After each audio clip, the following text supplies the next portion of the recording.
성금요일 기적에 관한 말씀을 함께 나누도록 합니다. 다소 유머스럽지만 또 한물 지나간 사오줌과 같은 그런 유머지만 이런 유머가 있었습니다.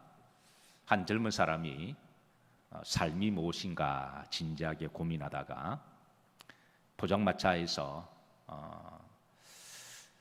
한 잔을 하고 계란을 까먹다가 순간적으로 계란을 탁 치면서 깨달았다는 거죠. 삶은 계란이다.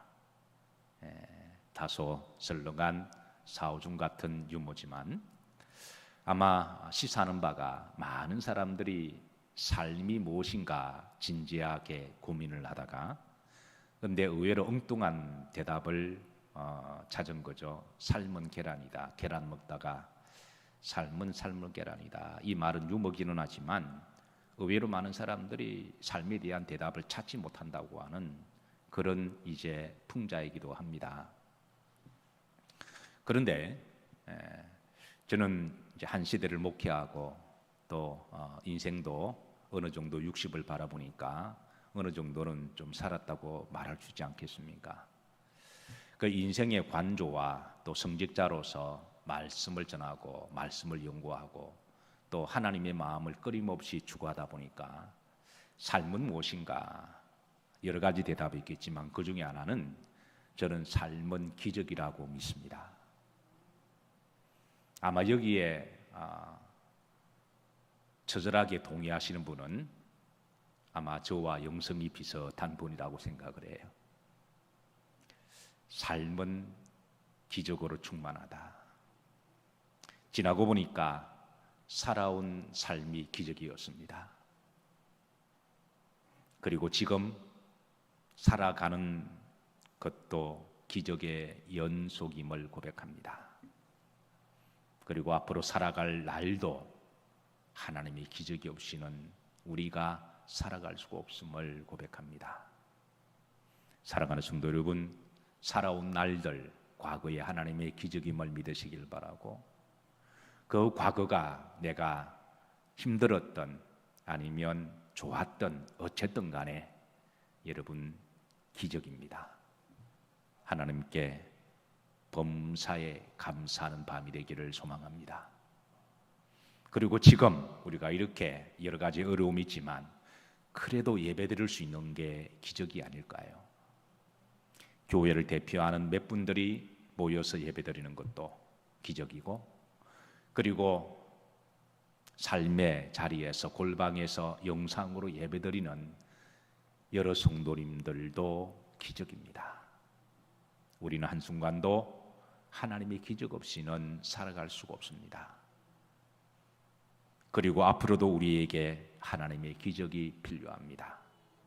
살아온 기적, 살아가는 기적, 살아갈 기적, 삶은 기적으로 충만함을 하나님께 고백합니다.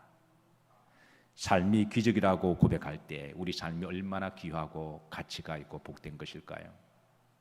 그리고 한 번밖에 없는 우리의 삶의 여정을 믿음으로 잘 살아가심으로 하나님이 또 예비하신 또 놀라운 각종 기적을 마음껏 누려가시는 풍성한 믿음의 여정들이 되시기를 기도하고 축복합니다.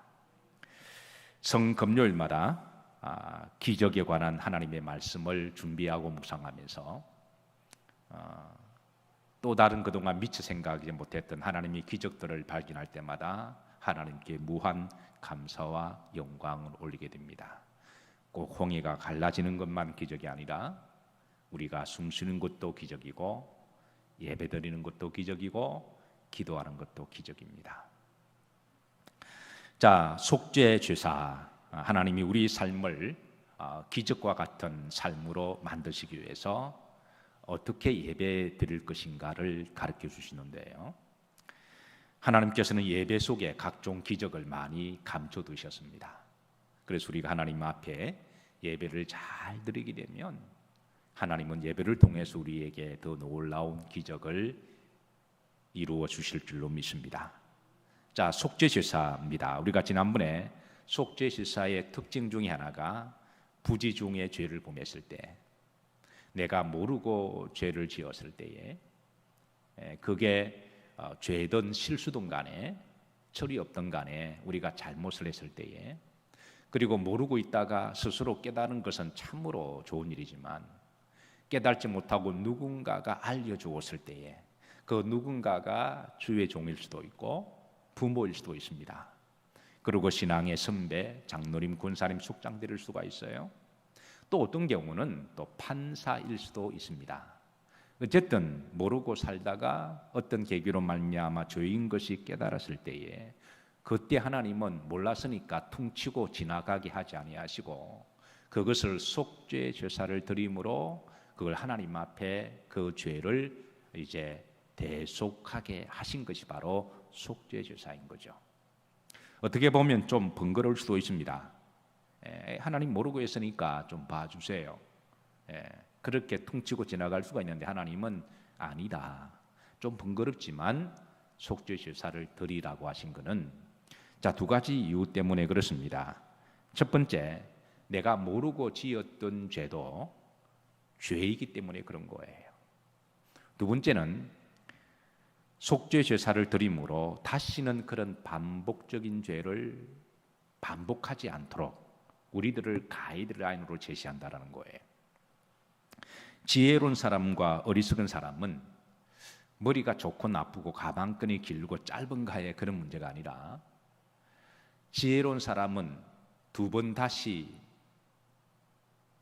세 번 정도는 뭐 두 번까지는 반복할 수는 있어도 3-4번까지는 다시는 반복하지 않는 사람이 저는 지혜로운 사람이라고 믿습니다. 물론 한 번 죄를 실수를 하고 두 번 다시 하지 않는 것은 정말 저는 인격적으로 훌륭한 사람이라고 생각해요. 그런데 우리말에 3-4번이라고 있듯이 그 3번까지 반복해서 다시 하지 않으면 그건 지혜로운 사람이죠.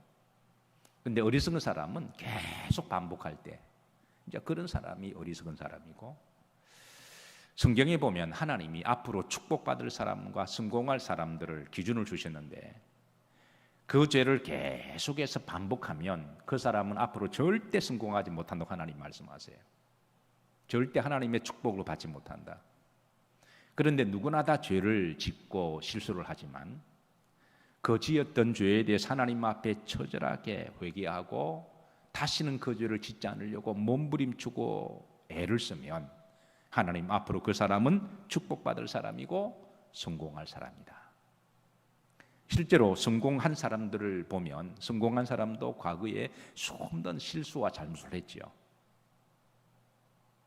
사업하다가 한두 번 넘어지지 않는 사람이 어디 있을까요?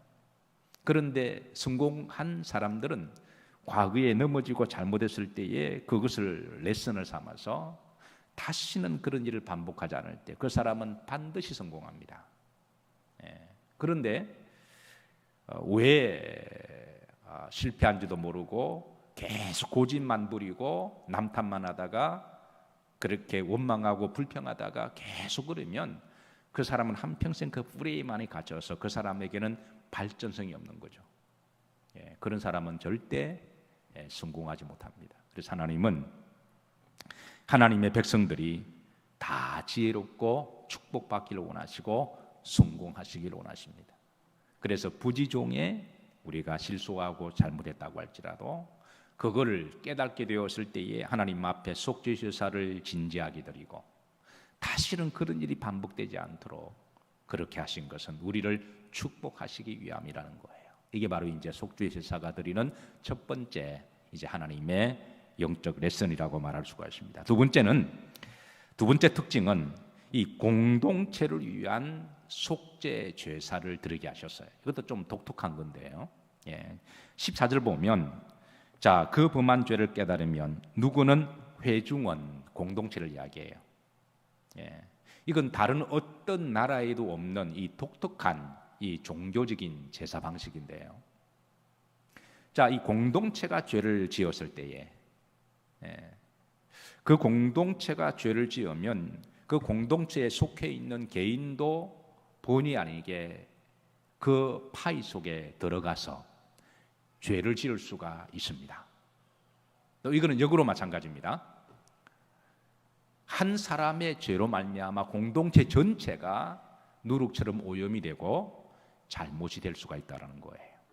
그래서 공동체와 개인의 관계를 놓고 서로 유기적 관계를 하나님은 보시고, 참 저는 이 말씀을 묵상할 때 하나님은 참 놀라우신 분이다. 어떻게 이런 부분까지 말씀을 하셔서 공동체를 회복시켜 주시고, 또 공동체와 개인은 뗄래야 뗄 수 없는 관계잖아요. 예. 그 교회 공동체와 성도 개인 간의 관계는 고린도전서 12장에 보면 몸과 바디와 그리고 우리의 신체 여러 가지 어떤 올간으로 그렇게 비유를 하신 거죠. 국가와 백성 개인 한 사람 한 사람은 이거 뗄래야 뗄 수 없는 그런 관계입니다. 이 공동체와 개인은 서로 유기적인 그런 관계인데, 근데 공동체가 잘못을 할 수가 있는 거죠. 가령 예를 들어서 독일이 2차 세계를 일으켰을 때에 히틀러가 공동체 전체를 이렇게 소위 나치라고 하는 엄청난 인류의 죄를 범했습니다. 그래서 독일 사람은 개인적으로 보면 다 젠틀하고 똑똑하고 다 성실한 사람들이에요. 일본 사람도 제가 개인적으로 미국에서 만난 일본 개인적으로 만나면 다 친절하고 볼 때마다 아리가또 고자이마스 쎄쎄하고 절대 남에게 피해주는 사람들이 아니고 항상 볼 때 웃고 그리고 아주 성실한 사람들입니다. 근데 그런 사람이 우리가 알다시피 2차 세계대전을 일으켰던 사람들이잖아요. 그러니까 공동체가 죄를 범하면 본인이 아무리 착하고 성실하다고 할지라도 그 속에 속함으로 자기도 모르게 그 공동체의 파이 속에 들어가서 죄를 범하게 된다는 거예요. 그럼 이럴 때 어떻게 하냐? 속죄제사를 드리라는 겁니다. 자, 어느 배가 바다를 항해하고 있습니다. 근데 그 선원이 너무 착해요. 기술도 좋고 그리고 너무 성실하고 거짓말을 할 줄 모릅니다. 그래서 선장이 배를 운항하다가 어떤 이제 밑에 엔진이 고장이 나면 그 기술자 선원에게 이야기하면 가서 잘 고쳐줍니다. 여러분, 배가 고장이 났을 때 잘 고쳐주는 것은 좋은 일입니까? 나쁜 일입니까? 그건 좋은 일이죠. 그리고 이 선원은 사람이 너무 착해서 선장한테 한마디도 대꾸를 한다거나 불순종하는 법이 없어요. 선장이 시키면 무조건 다 합니다. 성실하고 양심적입니다. 좋은 겁니까? 나쁜 겁니까? 좋은 거죠. 그런데 그 배가 해적선입니다. 이게 문제라는 거예요. 그 배 공동체가 해적선이면 거기에 속해 있는 그 선원이 아무리 기술자에서 배가 고장이 나서 고쳐주면 고쳐줘서 배가 또 기능을 해서 지나가는 사람을 또 도둑질하면 그건 자기도 모르게 그 죄를 일조를 하게 되는 거예요. 이게 공동체가 타락했을 때에 그 공동체에 같이 속해 있는 것만으로도 그 사람이 죄가 될 수가 있다는 거예요. 미국에서 목회할 때에 한 전도사님을 만났습니다. 저보고 그러니까 하버드 대학을 나오고 MBA를 나왔습니다. 경영학을 나오고 근데 이제 늦가기로 부름을 받아서 주의 종이 되겠다고 프린스턴 신학대학원에 가서 이제 학위를 받고 그리고 잠깐 우리 교회에 한 2년 동안에 좀 섬기겠다고 배우러 오신 분이 계십니다. 물론 학문적인 지식은 저보다 훨씬 낫죠. 그런 부분은 제가 충분히 존중을 해드렸고 근데 영적인 부분은 아직까지 걸음마와 같아서 그분이 바닥부터 잘 배우기를 원했는데 근데 그분이 어느 날 북한에 가서 선교를 하고 싶다고 이야기를 해요. 그래서 북한에서 자기를 초청했다는 거예요. 제가 그 말을 듣고 좀 기도하자. 기도합시다. 제가 이제 이 비유를 들었습니다. 전도사님이 아무리 개인적으로 좋은 의도를 가지고 북한에 가서 김일성 대학에서 가르치든 아니면 어떤 과학 기술에서 가르치든 간에 그 선한 의도가 북한이라고 하는 전체 공동체가 만약에 잘못된 방향으로 나아가면 전도사님의 선한 지식과 그런 도움이 나중에 악의 도구로 쓰일 수도 있습니다. 그랬더니 그분이 생각보다 고집이 세거든요. 결국은 들어가셨어요.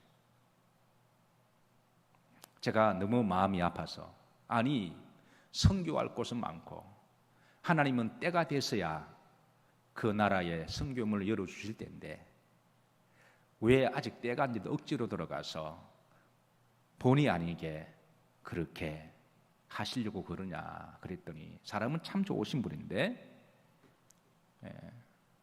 제가 한국 온 지가 11년이 되었으니까 제가 오기 2년 전에 들어갔거든요.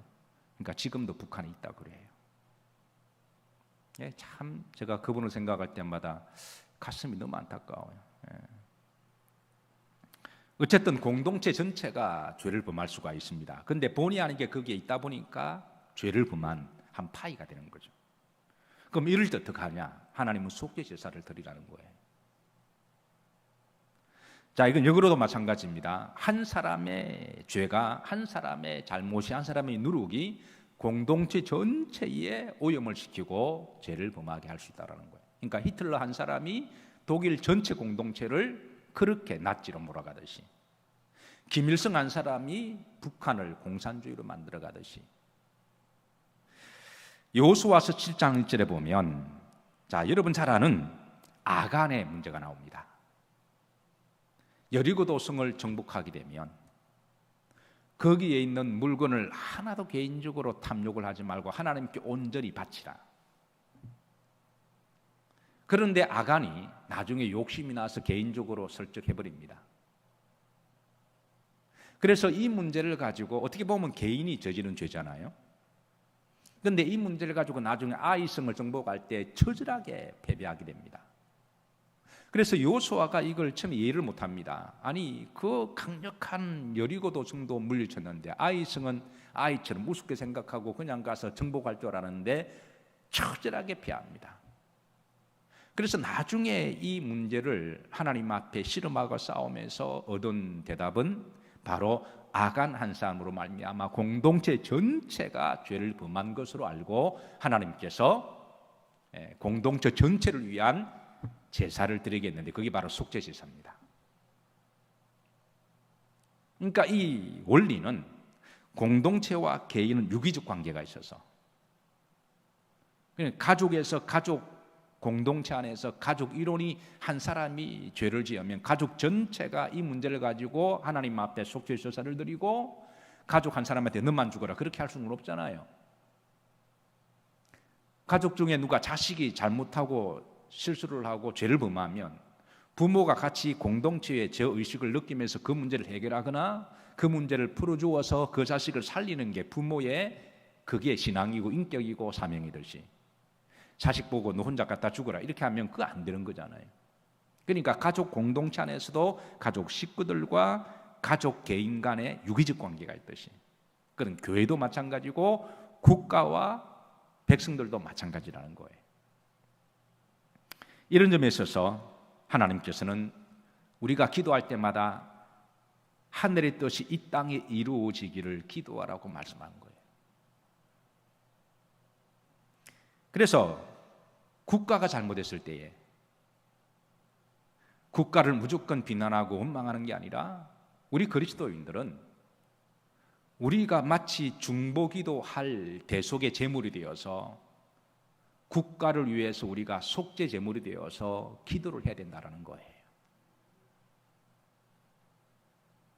물론 잘못은 국가의 어느 지도자일 수도 있습니다. 그러나 무조건 비판한다고 해서 기독교의 자세가 아니라 함께 공동체 의식을 가지고 이 문제를 놓고 중보 회개 기도할 때 우리 그리스도인들이 어느 때보다도 지금 국가 공동체를 위해서 속죄 제사를 드려야 할 때입니다. 그래도 안 되면요, 그럼 하나님이 알아서 심판하시겠죠. 왜 역사를 통치하시면 하나님이시니까. 그러나 우리 그리스도인들의 자세는 우리가 여러 가지 힘든다고 어렵다고 해서 이럴 때 우리가 아예 그냥 예배를 안 드린다거나 아니면 그런 이들을 향해서 적대시하거나, 그건 바람직한 성도의 자세가 아니라 우리 그리스도인들이 국가를 위해서 공동체적인 책임의식을 가지고, 왜냐하면 우리도 책임이 있잖아요. 어떤 식으로든 함께 그게 발을 담궜으니까.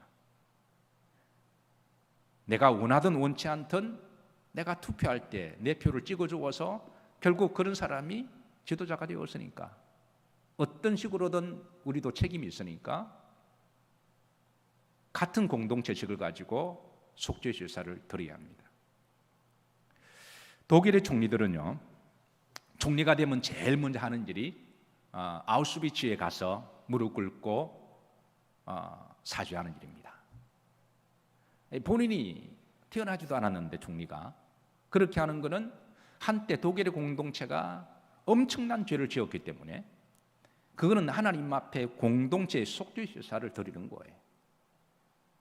그게 독일 사람들이 죄를 씻는 방법이고, 그 죄를 씻는 방법을 통해서는 온 인류는 받아들이고 인류가 함께 가야 될 건강한 국가의 바톤으로서 그걸 인정을 해주는 거죠.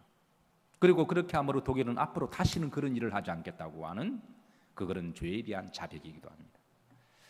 왜 일본을 믿을 수가 없느냐? 일본은 그러지 않았기 때문에 그런 거예요. 그러면 우리나라는 그런 일이 없었느냐? 우리나라도 사실은 그런 성숙이 필요하다는 거예요. 무조건 잘못 있을 때마다 누구 탓하고 적폐로 몰아서 무조건 또 다른 한 공동체를 그렇게 몰아서 사냥하는 것은, 그건 결코 건강한 공동체의 인격과 삶이라고 말할 수가 없는 거죠. 그러나 서로 그렇게 한다고 할지라도 우리 그리스도인들의 자세는 어떻게 해야 될 거냐? 똑같이 해야 될 거냐? 아니라는 거죠. 오히려 그런 공동체를 위해서 우리가 죄를 지은 것처럼 우리도 그게 파에 속해 있으니까 공동체를 위해서 속죄 제사를 드리고, 그리고 개인을 위해서도 속죄 제사를 드림으로 하나님 앞에 우리가 예배를 드려야 한다는 거죠. 저는 이번 계기에 한국 교회가 공동체와 개인의 이 문제를 놓고 하나님 앞에 속죄 제사를 드려야 할 때라고 저는 그렇게 믿습니다. 속죄 제사가 바로 그런 성질을 가지고 있어요. 고린도전서 12장의 말씀을 보시면 25절부터 26절, 27절까지입니다.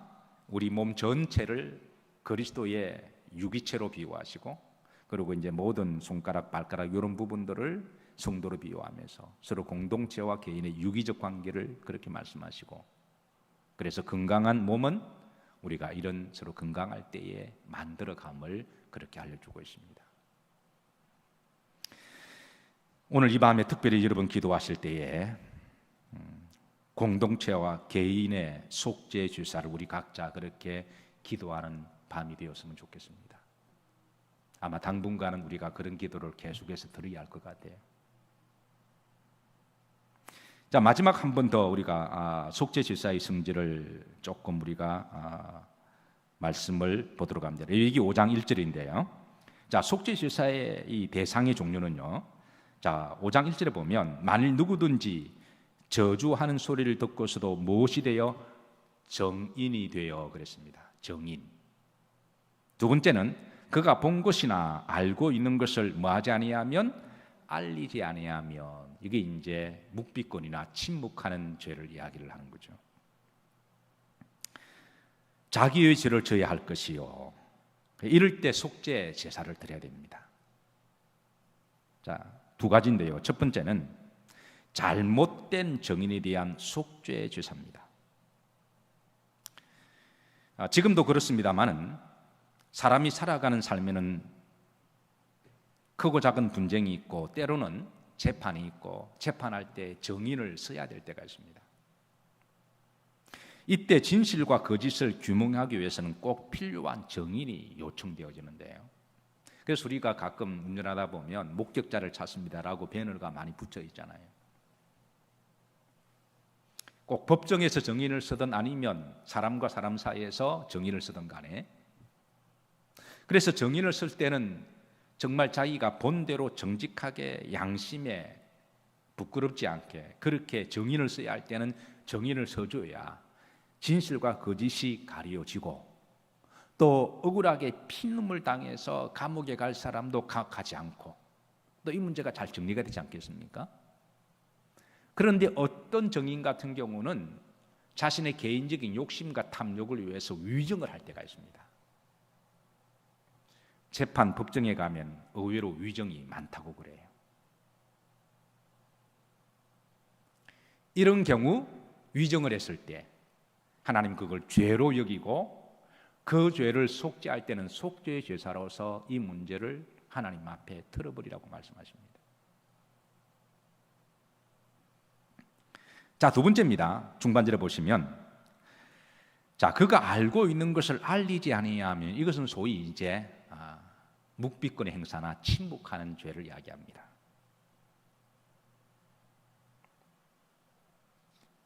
죄 중에 침묵하는 죄가 있는데요, 조선시대 정조가 추서충기라는 책에서 이런 말을 남깁니다. 제가 한자로 제가 불러드릴 테니까 한자를 잘 아시는 분은 한번 해석해 보기를 바랍니다. 마가이연 이언자 기조소 가이언 이불언자 기죄대.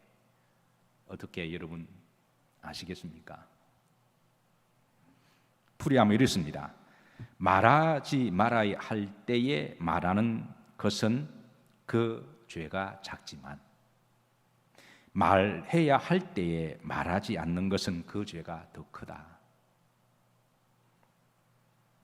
1970년대에 커뮤니케이션 학자 노엘레 노이만은 침묵의 낯선 이론이라고 하는 것을 소개를 했습니다.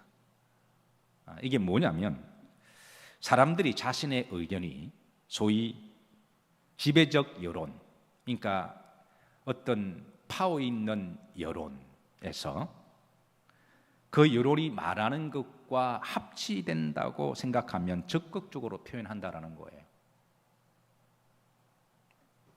그러니까 메이저 언론에서 말하는 의견하고 자신이 생각하는 생각과 맞아떨어지면 마치 자신의 생각이 옳은 것인 것처럼, 자신의 생각과 상식과 자신의 어떤 그런 판단이 옳은 것인 것처럼, 올바른 인생인 것처럼 생각하고 적극적으로 표현한다라는 거예요. 그러나 자신의 의견이 지배적 여론과 합치하지 않는다고 생각하면 침묵을 지킨다는 겁니다. 1960년대에 미국의 캘리포니아 주에서 동성 이론에 대한 찬반 양론이 있었는데요, 이때 한참 동성애에 대한 찬성이냐 반대냐라고 하는 의견이 있었습니다. 이때 동성연애를 지지하는 소수의 사람들이 기가 막힌 전략을 사용했는데요, 그게 이제 인권법이라고 법을 가지고 나온 거예요. 이거는 사람을 차별하는 법이다. 인권법을 가지고 나와서 방송에 있는 언론인들을 소위 매수를 한 겁니다. 그래서 인권법을 주장하는 사람들은 마치 동성애법을 주장함으로 자기들은 굉장히 인권주의적인 사람이고, 그리고 양심적인 사람이고 연약한 사람을 보호하는 사람이다, 이런 프레임을 씌워서 정치하는 사람들과, 소수의 정치하는 사람들과, 그리고 언론인들을 장악해서 메이저 언론에서 이것을 대대적으로 홍보하게 만들었습니다. 자, 그러자 그 방송을 보는 사람들은 두 부류로 나눠졌어요.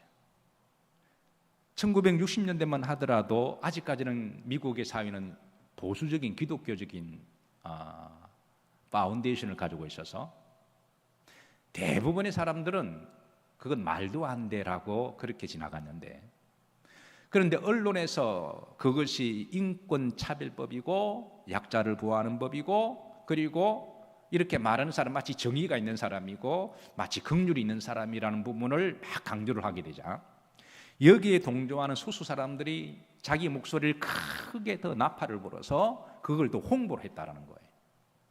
이렇게 하다 보니까 마치 그 당시에 동성연애를 지지하는 사람이 0.5%도 안 되었는데요. 통계가 그렇습니다. 60년대. 근데 이 사람들이 언론에서 말하는 게 마치 자기들이 옳다라고 생각하니까 그게 낯선 이론이 되어서 그 말이 뱅뱅뱅뱅 자꾸 돌아 점점 그게 넓어졌다라는 거예요. 그러면서 언론에서 동성연애가 인권법이다라고 주장하다 보니까 이건 사실 인권법은 아니잖아요. 근데 언론에서 그런 식으로 워낙 몰아가다 보니까 대다수의 동성을 반대하는 사람들은 침묵을 지켰다라는 거죠. 결과 동성연애법이 캘리포니아주에 통과가 되었고요. 그러면서 동성연애자들은 이런 방법을 다른 주에도 활용함으로 말미암아 미국의 다른 주들도 계속해서 그 법을 주법으로 통과가 되고 일부 기독교 교단에서까지도 이게 이제 통과가 됩니다. 지금은 전 세계적으로 확산이 되고 드디어 우리나라까지 들어와서 이 법이 이제 거의 통과될 그런 지경에 와 있습니다. 그래서 여기 대해서 그러면 우리 기독교인들은 잘했느냐? 이 학자의 말에 의하면 침묵의 죄를 범했다는 거죠. 그게 이제 레위기에 주시는 말씀의 요점입니다. 레위기에서 아까 주시는 말씀이 5장 1절에 보면 누구든지 말해야 될 것을 말하지 않고 침묵하고 못 본 척하고 지나가면 그건 하나님 죄라는 거예요. 그럼 그렇게 해서 법이 통과되고 난 다음에 그 법이 하나 만들어지면 그 법의 프레임에 갇히게 되면 그 법을 어기게 되면 이제는 목사도 죄를 짓게 됩니다. 동성연애가 성경적으로 잘못 말하면 이제 그 목사가 죄를 범한 거니까. 그럼 저는 잘못이 없을까요? 제가 그 법이 통과되기 전까지 강단에서 그런 소리를 안 했다면 저는 속죄제사를 드려야 됩니다. 참 하나님의 말씀은 너무 놀랍고 너무 정확하죠. 그렇다고 우리가 머리띠를 메고 세상적인 방법으로 폭력과 어떤 이런 방법을 통해 살아가고 그러지 않습니다. 하나님의 말씀을 진리를 선포하되 원수까지도 사랑하라 그러셨거든요. 그래서 우리가 하나님의 말씀 올바른 진리를 말하되 우리가 기독교인이 사회를 변화시키는 방법도 알아야 되는데 때로는 어떤 분은 너무 폭력적으로 또 똑같은 방법을 쓰므로 말미암아 그것 때문에 또 나중에 문제가 되어서 기독교가 더 오해를 받는 이런 딜레마에 빠지는 경우가 또 있거든요. 그래서 우리 그리스도인들이 정말 지혜롭게 분별을 잘해야 될 때입니다. 처세를 잘해야 될 때입니다. 안 그래도 운우사자처럼 기독교를 의도적으로 공격하는 무리들이 있는데 거기에 처세를 잘못해서 거기에 프레임에 갇히게 되면 이거는 정말 더 어려워질 수가 있거든요. 그래서 여러분 오늘 이 시대에 우리 그리스도인들이 정신 똑바로 차리고 분별을 잘해서 이거는 진영 논리도 아니고 우리는 말씀으로 사는 사람들이잖아요.